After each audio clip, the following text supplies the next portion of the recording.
sweat the technique.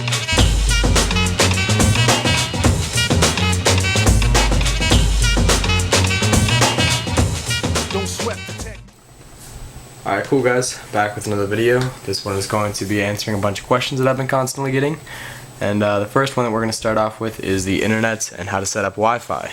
To set up Wi-Fi, you need to have a wireless router in your house. And when you do, or if you do have one, go under Settings, go under Wi-Fi up at the top, and right here it should say choose a network. I run a Linksys, so you would click Linksys or whatever router you have, and then you're going to have to enter something called a WEP key. I cannot give that to you, I cannot tell you how to get that, because it is specific to your router company. So if you have Linksys, a lot of the time it will be on the back or on the bottom of the router, but you might have to call your company and find out how to get your WEP key.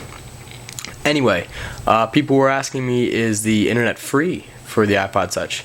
And the answer is sort of. Wi-Fi can be charged, but a lot of the times it is free, so you either have to have a Wi-Fi router at your house and they can run off that, or example, say you're out at Starbucks or like a Panera or something like that.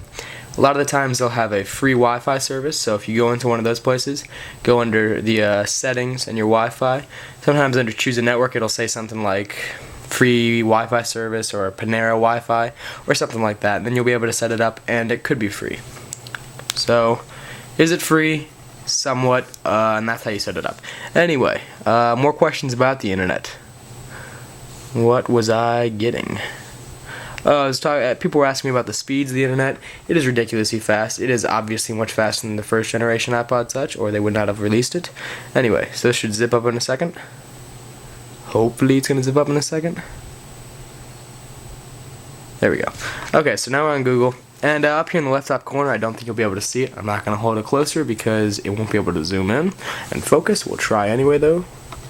Right there. There are 3 blue bars. And those blue bars signify your Wi-Fi connection status. And I have 3 blue bars, which means I have full Wi-Fi right now, because I have a wireless router in my house, so I can get internet online for my PS3, but that's not important at all.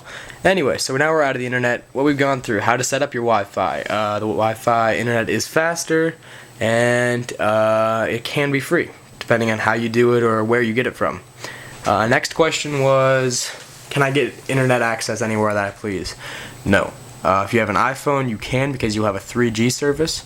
Like most cell phones, you can get internet from anywhere you are at any time, but the problem with the iPod Touch is that you need to have a Wi-Fi signal, so you're going to need to be within range of a Wi-Fi signal to get internet. Next question, your limitations for the internet. Do I have any of those? No, I do not, and you should not either when you first get your iPod Touch. You can go to any website that you please. You have no downscaled versions of websites.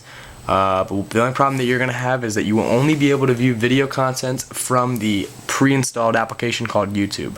So if I go under Safari for the internet and I go to youtube.com and try and watch a video, it will not work. You will have to go into the application for YouTube. And this is just like the YouTube on your computer though. Featured, most viewed, you can search, you can find a video in like 2 seconds if you please. But that's the downside, is that you can only watch video from the pre-installed YouTube application, which sucks dick.